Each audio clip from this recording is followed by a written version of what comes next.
welcome to the inaugural, the first ever, possibly the most ratchet MMA podcast on the planet. Read and Write. My name is Seth Wright. My name is Nick Reed. Nick Reed is our resident expert here in Utah on the things that no one else wants to be an expert in. And therein lies the genius of Nick Reed, a graduate, master's degree, weed science, The Ohio State. Correct. And I'm Seth Wright. Neither of us are from Utah. However, this is our home base where we train, where we talk, and where we relish and find catharsis via MMA. So the first thing that we want to talk about today is the next card that's coming up, right, Nick? Correct. Because it is a big card because it's the second time the UFC has been in Dublin. It does feature an Irish fighter, Joe Duffy, and he's going against the Diamond, man. Louisiana's best, Dustin, the Diamond, Poirier. That's right. The question is anybody going to watch this?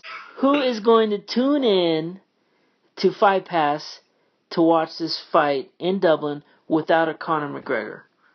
And without any big names. Nick, you were telling me just before that we started that there are no big names. How do you break down this entire fight card? Is it worth our time? I think it is worth our time. And the reason being is, well, I think every card is worth our time because even if you don't know the fighters on the card, this is the time, I think, to really get to know them. So, for instance, you know how a lot of people brag about, I saw this band before they got big. I saw this band before they became famous. Yeah. I think that's something that people can hang their hats on, actually, in that there are probably some very solid fighters on this card that just people haven't heard of. Just because people haven't heard of these fighters doesn't mean they're not any good. It just means that they're up and coming. Well, you make a really good point. It's almost like Strike Force's Challenger Series, right? And who are some of the fighters that we saw come up in the Challenger Series? Well, we can name one big one, DC, right? Daniel Cormier. That's right. So this is almost like a developmental league. That's right. Have you had the opportunity to see Dana looking for a fight? Dana White looking for a fight? I haven't watched that yet. It's really entertaining. You have Matt Serra and you have Nick the Tooth Gallo, who's going with Dana White to these smaller fight cards, basically looking for up-and-coming fighters that they haven't seen before. And so that's one of the things that I think that you can equate to this card is that, there's a few known people, like the Norman Park Madadi fight, Reza Madadi fight. Those are two well-known fighters, and for some reason they're not on the main card. I think that's a bigger fight than Dalby Till or Houlihan Smolka. And, the shame about this card is we're not going to see Stipe Miocic fight Ben Rothwell. What was the reasoning behind that? Have you read up on that? Why is Stipe not fighting? Well, the only thing that I saw was a tweet. I think it was a tweet of him saying, he's got to be able to put his socks on first. So I have a feeling that he's got a lower back injury. Is what I'm thinking. Hopefully it's not, there aren't any fractures or breaks in any of the vertebrae, but but it could be something else. But that's my sentiment. My sentiment is he's got a back injury from probably rolling around on the mat, and enough so, it's pretty interesting because Stipe Miocic is a tough dude, and you wouldn't think that he would just pull out of a fight on like a Jose Aldo type injury. Right. Well, the intriguing part of that whole fight was whether or not Ben Rothwell could deliver once again, right? Because he is almost more of a contender than Stipe in a way because he hasn't lost recently to Junior anyways. And it's almost I don't think people want Ben Rothwell to win other than they want to watch him dance again. I don't think they want to see him be the heavyweight champion of the world. Dude, but wouldn't that be wild if he were? It'd be like the second coming of Tim Sylvia. He's the maniac. He's from Maine. Yeah, we don't have to discuss that any further. All right. But I think, that fight, even though it's not going to be on, I think we could even, hypothetically call that fight. basically what you're going to have is two people. So what Ben Rothwell would have wanted to do was to bring Stipe Miocic just to fight, like literally just to fight, not to abandon any tactics or anything. He just wants him to fight because Ben Rothwell, he's got cement in those hands, and he just wants to touch somebody and knock him out. I mean, if you watch the last fight, who did he knock out last? The last person he fought and beat up was Matt Mitrione. Mitrione had this error where he went for position or something like that, and Rothwell just was able to pound him. He did the choke. He did the hand-in-hand choke. Yes. That's right. I mean, that choke was sick because nobody could see it. Like, that's the thing that I think that everyone didn't understand, is that it almost looked like a plum grip from Muay Thai, but it reversed, and then he just choked. He didn't choke him out. Matt Mitrione tapped. All right. But did you watch the Brandon Schaub fight? Yeah. So when he fought him, I mean, he just glanced a left hook on the side of his head, and he just fell to the ground. I mean, that's how much power Ben Rothwell has. Yeah, did he tap him in the temple? Yeah, but he's a strong dude. He's a strong dude from Wisconsin, and I think he just wants to fight. I mean, that's the thing that people like about Ben Rothwell, is he's a fighter. He wants respect, I think. Yeah, I think Ben Rothwell's got a chip on his shoulder as well, and that could be a weak link for him, I think. Okay. That he cares too much about what people think about him. Nick, I want to try something out. I'm going to read headlines, and I just want you to give me like a rapid fire response. What do you think of the headline? Okay. First headline. GSP starting to feel like returning to the UFC. That's on MMAfighting.com. I don't think GSP wants to fight ever again. I think he's done. He's made his money. He's still going to stay relevant regardless of if he fights. People are always going to care about what's going on with GSP. He'll probably hold on to that mystique for another few years, maybe 5 years. People wondering if he can come back and fight because, I mean, not everyone is Randy Couture. And not everyone is driven to fight and just keep fighting and recover and keep fighting. GSP, what did he have, a knee injury? Is that what he had that was really, really, really, really nasty? An ACL, yeah. And, he's a karate guy. And so karate guys really depend on their legs. And, he's a pretty standout MMA wrestler. And so with all the jerks, the pulls, and twists and everything, I don't think he needs to risk it. Plus, if you ever watched him, what was he in, Captain America? Oh, he was the best. GSP was the best special effect in the second Captain America movie. But yeah, he was in there. Here's the thing. So, probably not coming back. Let me ask you, tag a quick question on there, Nick, just for a quick fire answer. Yeah. GSP, did he beat Hendricks in their bout, in your opinion? Yeah. I agree. I don't think that's the prevailing opinion, but I also think Hendricks has lost a lot of stock. The people who think that Hendricks won don't live in the real world of point fighting. They don't live in the real world of it's round per round, not overall fight. If it was scored, let's do 5 rounds, and then let's do a total of all 5 rounds. After the 5 rounds, Hendricks would have won that fight. Okay, here's the Hendricks headline for you. This is from MMA 5 Fighting. rounds, GSP always wins that fight. Always. Okay, I agree with you.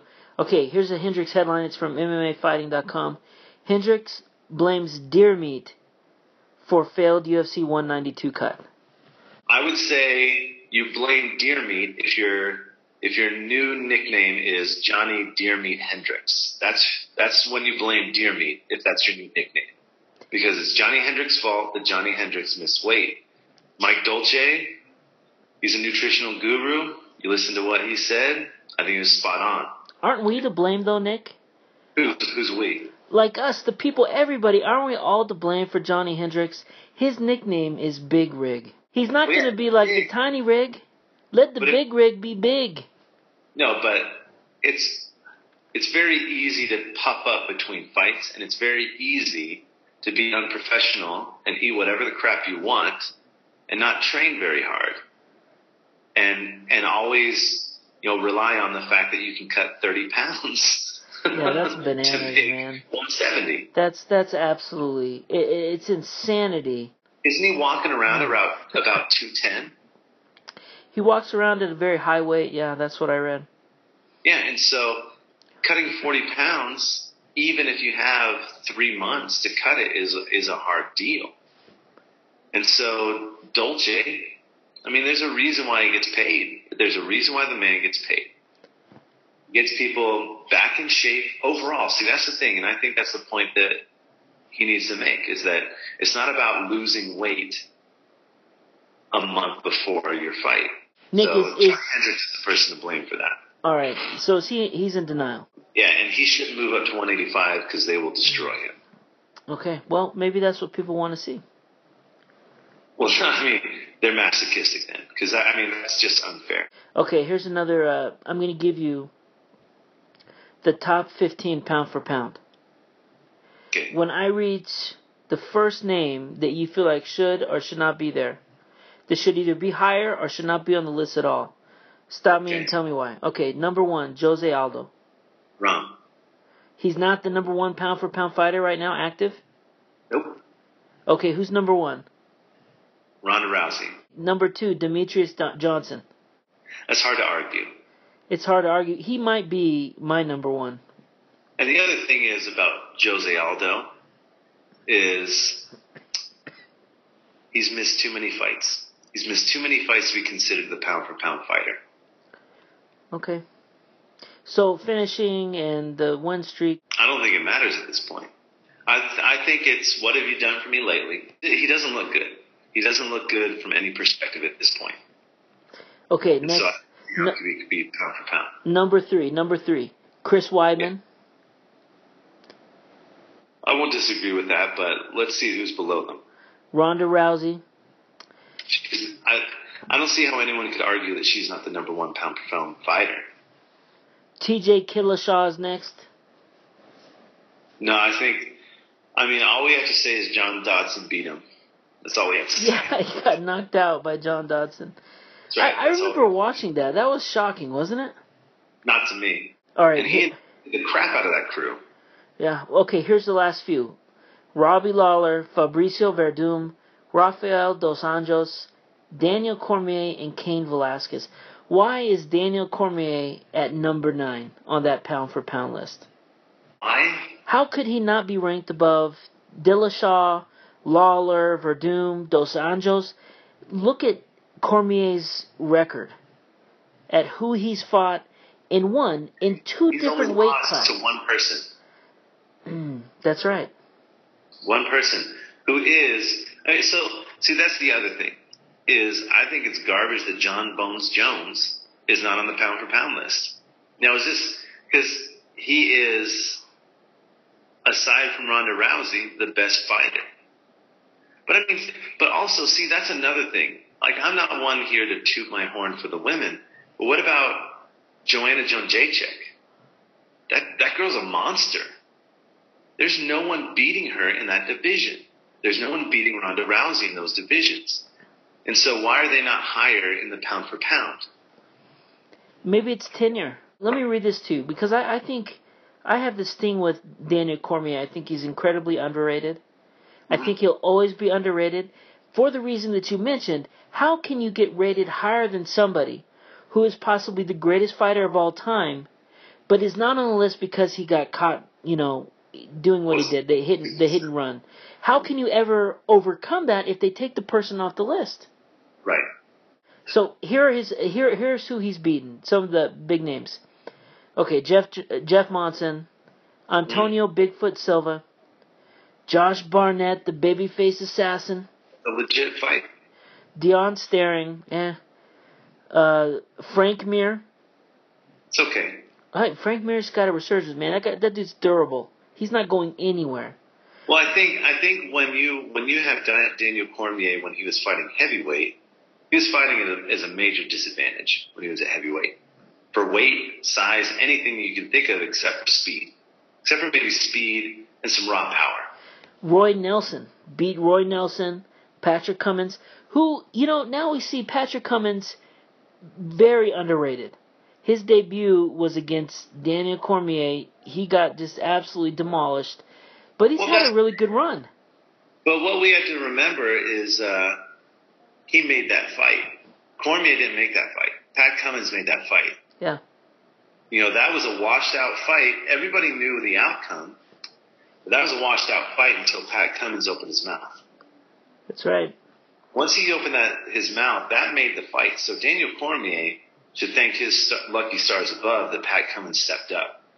Because not only Pat Cummins stepped up, but he didn't act like some can. No. He talked, walked. I mean, the fact that he said that, I think it's funny that he brought up the fact that he made Daniel Cormier cry. Well, he sold the fight. We knew the outcome. You're absolutely right. Okay, here are the last few. Dan Henderson, spectacular win. His loss to John Bones Jones.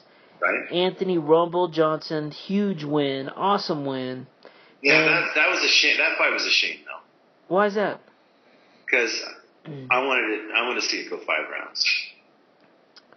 Well, when you get choked out, how do you go beyond the 3rd round? See, that was the one thing that was the Achilles heel for Johnson, and everybody knew that if you weighed him out, like Gustafsson, if he would have been more patient with Johnson, he would have won that fight. And we wouldn't be talking about he came off of a loss to Rumble Johnson to fight Daniel Cormier for the title. Because that's how you beat Anthony Johnson. You beat Anthony Johnson by just running around, tiring him out, and letting him take you down. It sounds like the playbook my kids have with me. Like if they run around, they tire me out, and then they can totally take me down. Like my defenses completely go away. I have this thought. My thought is that the DC Gustafsson fight was a better or more clear-cut win for DC than the John Bones Jones Gustafsson fight was for John Bones Jones. Right. Do you answer the question I was going to ask you? Is the comparison between those two fights, who was more impressive, DC or John Bones Jones? Yeah, without a doubt, DC. Yeah, I mean, that's surprising. But I think I would attribute that to matchup, to be honest. Yeah. Because I think John Bones Jones and Alexander Gustafsson are the same fighter. Or similar in size, similar in shape, similar in speed, similar in reach. And, the other thing is, though, John Bones Jones took Cormier apart. I mean, he picked him apart. Well, I forgot either. Dave Doyle on MMAfighting.com, he wrote an article about that, and the gist of it was a much closer fight between Bones and Gus. It was actually very close. It was. So close that, if they had called Gustafsson the winner, no one would have complained, right? That's right. Well, they just have to make that matchup so we can stop talking about it. Don't talk about it, be about it. I did watch the altercation that Bones had with DC in the MGM Grand. And if you watch that, Nick, DC is noticeably, he's carrying a lot of weight. Yeah. And it seems like right now that's not the case. Can the argument be made that, well, every fighter going into a new fight, you could say, oh, it's a brand new fighter. But hasn't DC really become a brand new fighter? Hasn't he changed everything about his look, his feel, his game, his walk-around weight, his overall health? Right, now let me ask you, did he only fight Henderson at light heavyweight before he got the title shot? Or did he have another light heavyweight fight? No, because he had Pat Cummins. Oh, that's right. So is it only those 2 fights then? Henderson, first Cummins, then Henderson. But it could be argued that his resume, and with the distinct disadvantages that you've talked about, with his resume at heavyweight, that really made the best case for his going all the way and on the strength of 2 fights fighting John Jones. That's where the point comes in, is that he fought John Jones after he fought 2 times at 205, and I think you make your point very clear and very, very well by saying he is a different fighter. After you've had, 4 fights at 205, and you've been living to fight at 205. Yeah. Because I mean, I can't remember what he was weighing in when he was fighting heavyweight, but it wasn't much short of 265. I mean, it really wasn't. And so when you're walking around at a lower weight and you continue to walk around at a lower weight, and that harkens back to the Big Rig comment. Yeah. Big Rig, when he's cutting that much weight, it's a hard fight. When he's cutting less weight, he's a hard fight. And that's the thing, like, and I even called it before, Johnny Hendricks was going to lose that fight. Johnny Hendricks doesn't care anymore, and he proved it with his weight cut. I think a lot of people felt that way. What you're expressing, people thought he didn't care. All right, this is how the Read and Write MMA podcast keeps it real. We have children, and when our children appear, we take care of those children. Because those children, if they are not helped and put to bed, then they will come back and they will pester us and bother us and never give us peace. And we love peace. Just keep that in mind. Bear with us during this first outing that we want peace just like you want peace. Together we might find that peace. But we can never do it with children. Children are here, just generally speaking, to make us serve them. Like everything. Let me give you a list of things I served my kids today. Meatballs. Breakfast bars. I drove them places. A hamburger. It's so much food because my children don't stop eating. There's no off switch on the hunger button. And then they don't gain weight. It's like having a really good friend who eats a lot and never gains weight. The difference is you're related. And if you have the same genes, it makes you think, well, why can't I eat whatever I want and not gain weight? Nick Reed. This is something that I think happens when it comes with success. Alright, so you have a lot of drama, right? So conflict, it's unavoidable. Drama is kind of a choice in a way. I'm talking about the Team Alpha Male drama. It's hilarious. Right. It's equal parts humorous and entertaining, and also kind of a, why is there so much coverage of it on every single website that you go to? MMA Junkie, MMA Fighting, MMA Mania, Bloody Elbow. It's absolutely everywhere. So this is the question that I'm going to pose to you. Oh, if it's not them, it's something with Ronda Rousey, right? Ronda Rousey says this about Floyd. Ronda Rousey's mom says this about Ronda Rousey's coach. So here's my question. Is it good or bad? Is the drama good or bad, Nick? Is it good for the sport as a whole? Does it signify that the sport has evolved? That it's gotten better? Or is it kind of holding it back from moving forward? We don't hear about, we do hear about NFL players and their personal lives a lot. NBA players and their personal lives a lot. Matt Barnes just drove up to L.A. to try and beat up Derek Fisher, who probably deserves it. Because Derek Fisher left the Jazz, man. He lied to us, and then he left somewhere else. So the drama, I guess, is it a sign of better things to come? Or am I reading too much into it? It almost sounds too good to be true. It almost sounds too scripted to be true. Because what do you have? You have our first bit of drama with Conor McGregor and Uriah Faber outside the bathroom, outside the weigh-in, before that fight. So that's your first initiation to the drama, right? Right. And then you've got Uriah Faber and Conor McGregor on The Ultimate Fighter. And what is the soundbite that you hear? That TJ Dillashaw is a snake in the grass. And that's the fight for you, and that you shouldn't be a wuss, and he shouldn't be a wuss, and that's the fight for you. Yeah. And then the next thing you know is there's more and more talked about this departure of Dwayne Bang Ludwig. And then what do you have? You have TJ Dillashaw not leaving Team Alpha Male to go specifically to Dwayne Bang Ludwig, but to Elevation, which so happens to be in Denver, Colorado, which so happens to be the location of Dwayne Bang Ludwig's gym.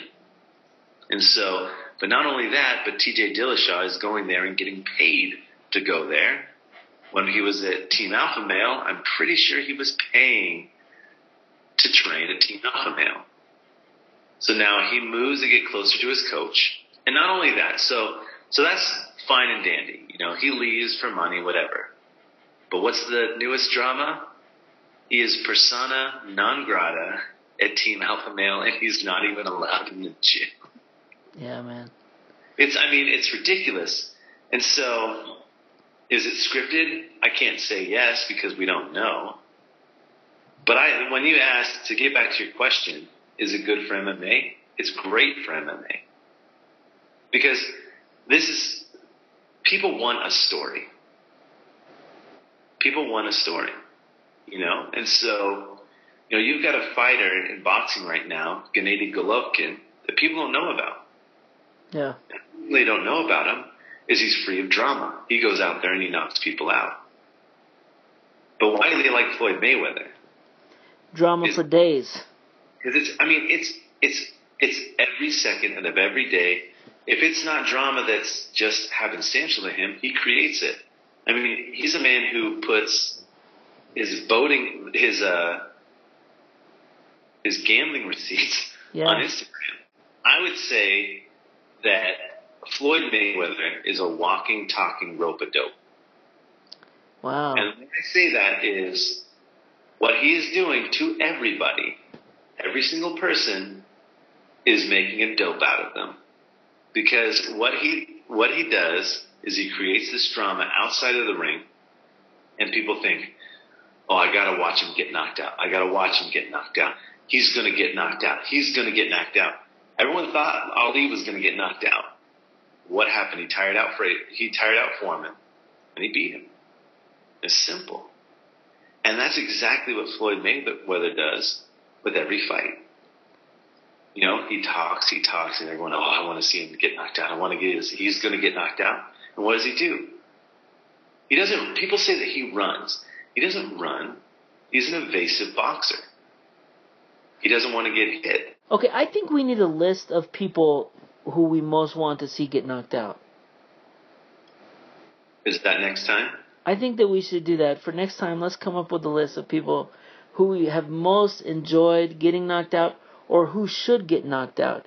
I mean, Michael Bisping, I think a lot of people enjoy seeing him get knocked out over and over again. They still like to see that Henderson bomb. That bomb, or Rashad Evans, man. Dude got two-pieced by the Dragon, Machida. Yeah. One of the most memorable knockouts everywhere. But maybe we will focus more on fighters who deserve to get knocked out, and that their knocking out would mean something to MMA. I really like that concept. Perfect. So, Nick Reed, final thoughts? Final thoughts. I think, everyone should tune in to the next fight.